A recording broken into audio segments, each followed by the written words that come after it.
potential issues that we think we're seeing, and recommendations looking for at your sort of the areas for development. So there's some land near I-35. We'll look at the results from the model after we make those virtual improvements, and then maybe some additional areas that we might want to consider further down the line.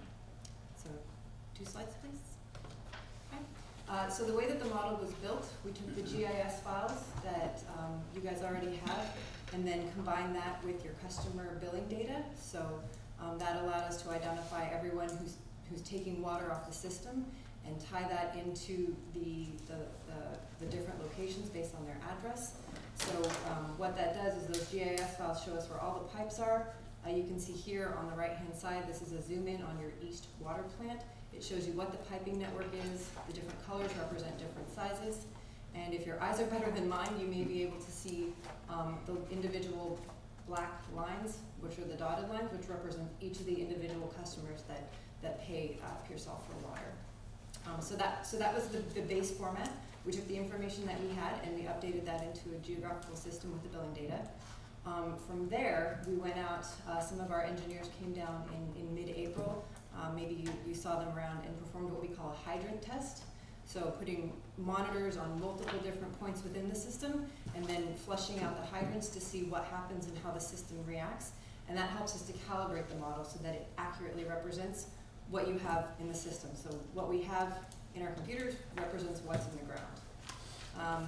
And then once we had that established and we had it calibrated so that it was accurate, we looked at future demand areas, and we'll get into that a little bit later. Next slide. So again, the model, there's 153 hydrants. You guys have 141. We're looking at maybe adding an additional 12 based on development. You've got your flows. Your average day flows based on billing information was 1.13 million gallons per day. So that's how much is consumed on average. There's a peak flow or a maximum daily demand of 2.86 million gallons per day. And those are based off of the billing data and typically what we would expect to see for the climate with temperatures that we have today in this general area. Next slide. Okay.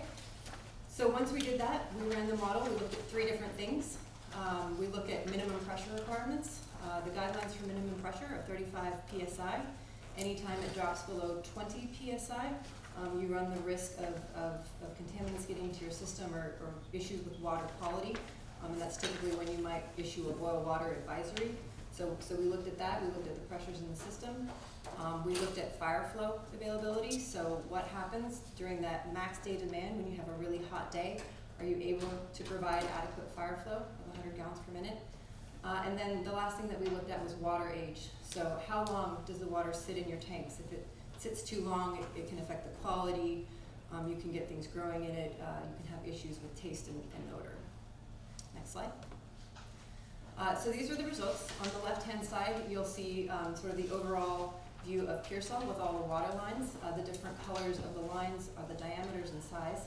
And all of the dots are individual nodes. Oh, thank you. Yeah, so as you can see here, there are 2 areas where we have pressure issues by Nolan Road and Vaughn Road, and then out on the eastern side of Pearsall. So anything that's red, and again, this is during that maximum day demand, so we're looking at the hottest time of year. Okay? Yes. Okay, so we're talking about Nolan Road and Vaughn Road.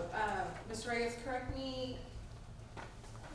I thought the city services for water, do they all go out there, but they were tapped in incorrectly? We do have services, I think we have a small 2-inch line, correct me if I'm wrong. It starts out as a 6-inch line, then it reduces down to 2-inch, and then there's a gap where hospitality begins.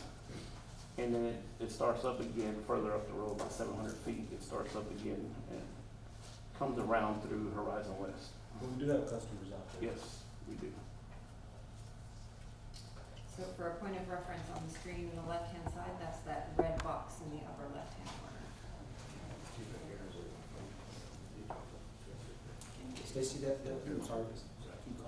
I'm sorry. That's fine. The red box, the bigger box, what is that area there? So that's the east, so in the larger box, which then we have sort of zoomed out, that's the eastern end of town. So you'll see kind of cutting through the middle, above the purple line is Colorado Street.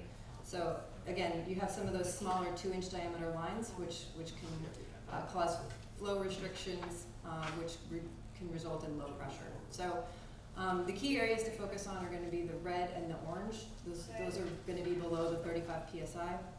One thing I will note, you'll see 4 red dots with green in the middle. Those are actually your water treatment plants, and those low pressure are on the intake side of the pumps. So the pumps are sucking the water, which is why you see the low pressure. So we expect to have those there, and those are normal and required part of the system. Is Next that slide. the Colorado well? I'm sorry. Can you go back? Maybe go back? It's the Colorado well. Can you go Is that back? the Colorado well? Yes. So the one on the far left-hand side of the screen, sort of upper to the top, it's brown. Hector, you want to? We can't see you. Hector, you want to show You what? did mention we're on the east side of town, correct? So in the big box on the right-hand side, It's the that's east. the eastern end Okay. of town. Okay, and that's where we have the problematic area, correct? Yeah, and those are the low Yeah. pressure lines. Yeah. So you'll see there's the east plant. Right. The translation of that would be That's the how, one that we've been having lately, right? That's part I'm of just it. trying to determine which side that we're having the most Yeah. problem on. I can clarify that. When she mentioned Colorado, she's talking about 140. 140 on Yeah, the and other it's, side. and the problems start from, the Keystone area that way, towards, Dr. Hood and all that good stuff, and up to Keystone. We have some on Keystone Road, but that 2-inch line reduces to a 2-inch line about where the electrical grid is, where the old baseball field used to be. That's where it starts, from there on out. Is that correct, Rudy? Yeah, so, it starts from there, and that's where she's identifying the problem area. Is that the area that is annexed through the city, or it's not annexed through the city?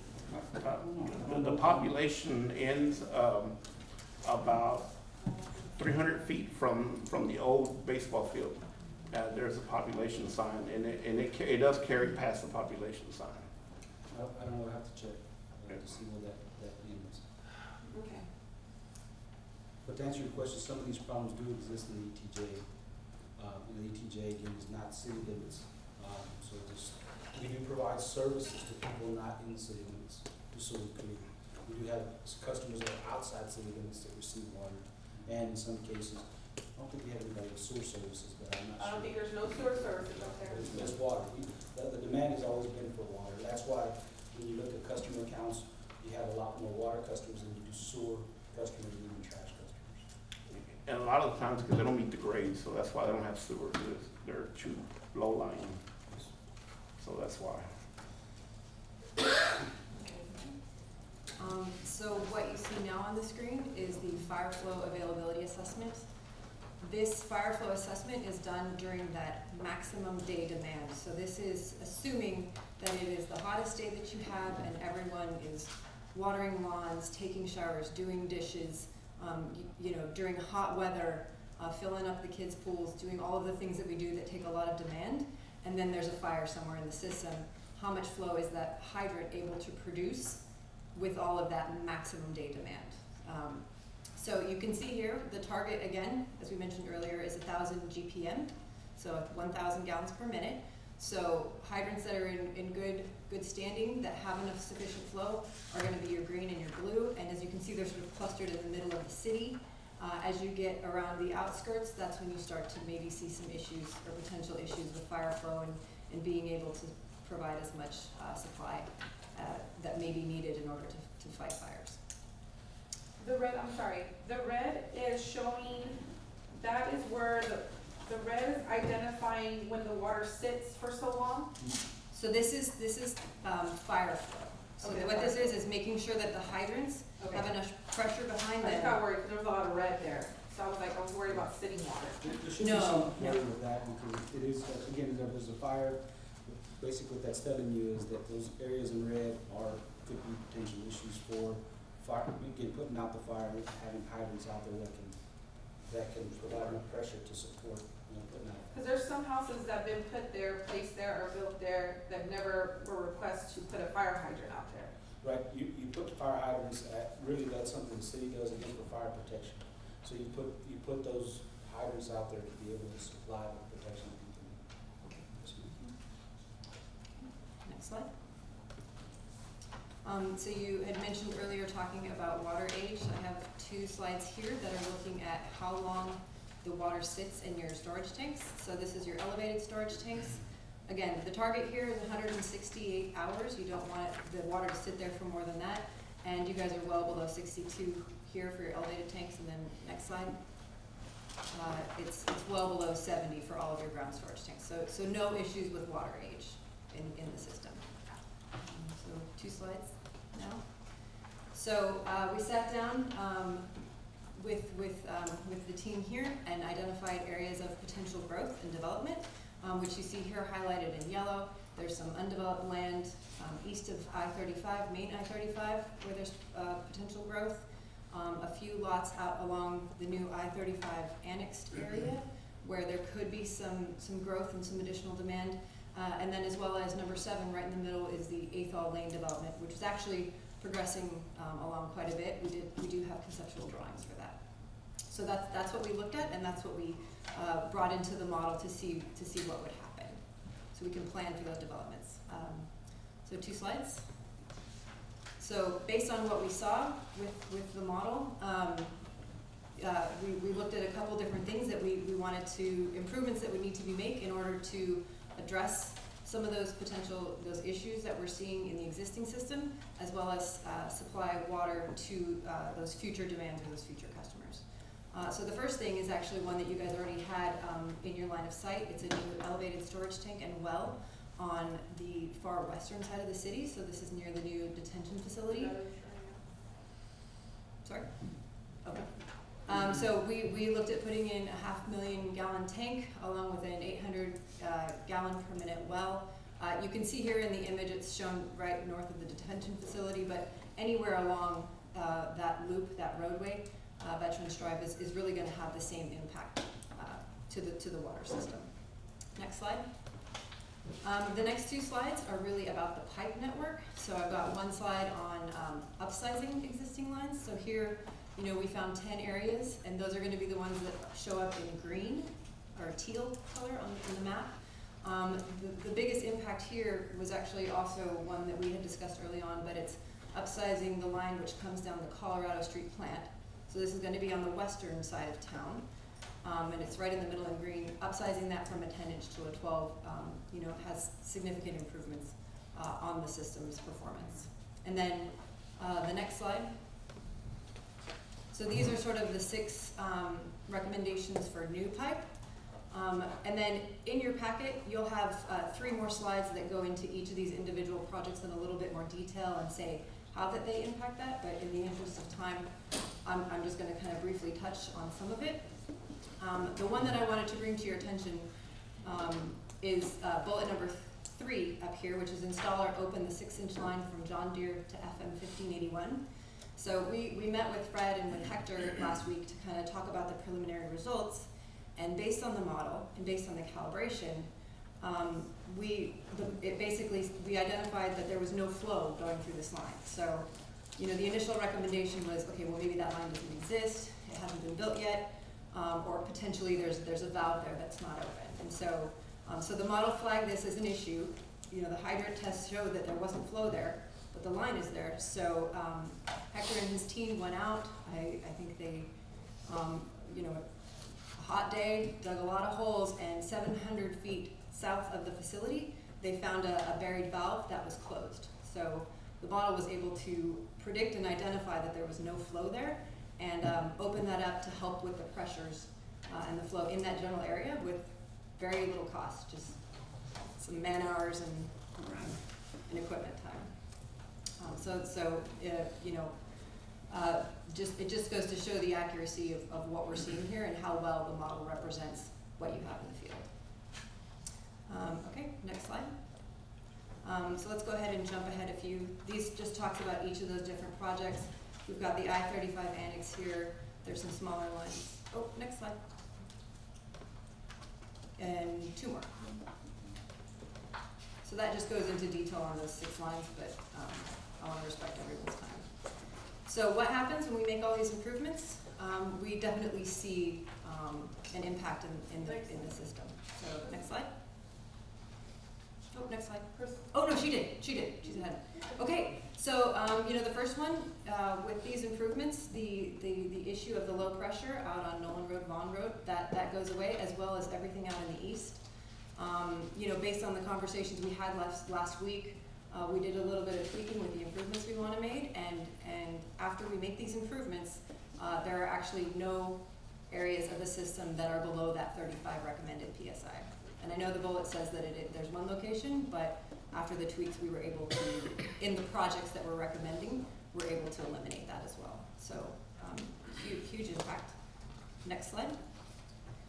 And then the fire flow. So, installing that new tank and that well really has a significant impact on the ability to provide fire flows on the western edge of the city. You can see in the left-hand side, that is before the improvements were made, and then on the right-hand side is after. So you've got very, very few areas where you have issues. And again, this is during that maximum day demands, right? So it's very hot and everyone's running everything.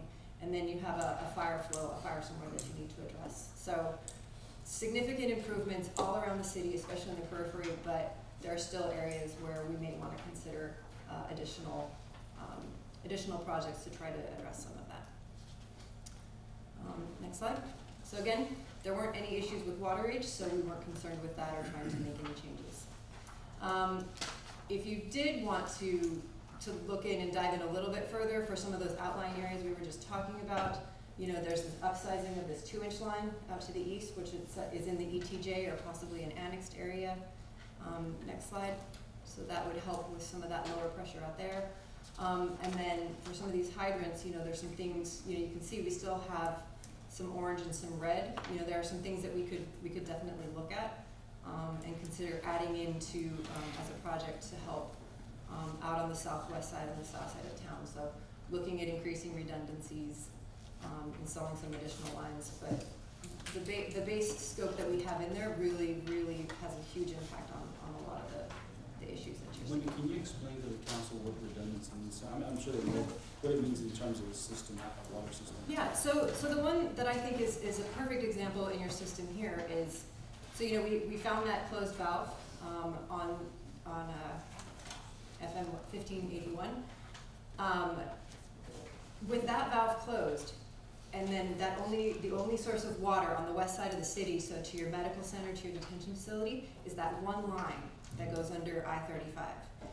If something were to happen to that one line and you didn't know where that valve was, there would be no water on that side of the city until you could get it repaired, right? And you're talking about a TxDOT roadway, underneath the TxDOT roadway, so that line could be deep, that line could be encased, like it could be significant and take quite a while to repair. Redundancy is all about providing another way for the water to get there. So if that line goes down, it can then loop around and come somewhere else, right? Yes, Councilwoman. Going back to the potential long-term pressure improvement, it says it would help minimize the low pressure on Colorado area. Mm-hmm. Am I correct on that? Yeah, so on the eastern side along Colorado. Because we do have a lot of low water pressure throughout the city.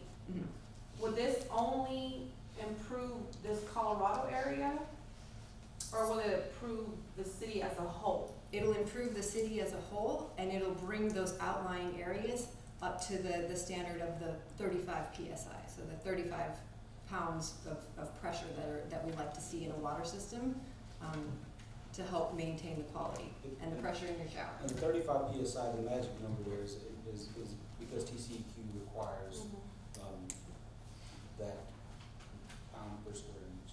And I just have one more question on that, that tank that y'all, what's the word? The A proposed potential tank? the proposed tank on the west side Yes. of town? It was proposed tank right where 1 and 2's at. Where's that? It's by the Colorado plant? The proposed new elevated tank, Yes. we own, the city owns land right by the police department. We own land, we own about 15-acre tract out there. Okay, so this is 35 right here? Yes, ma'am.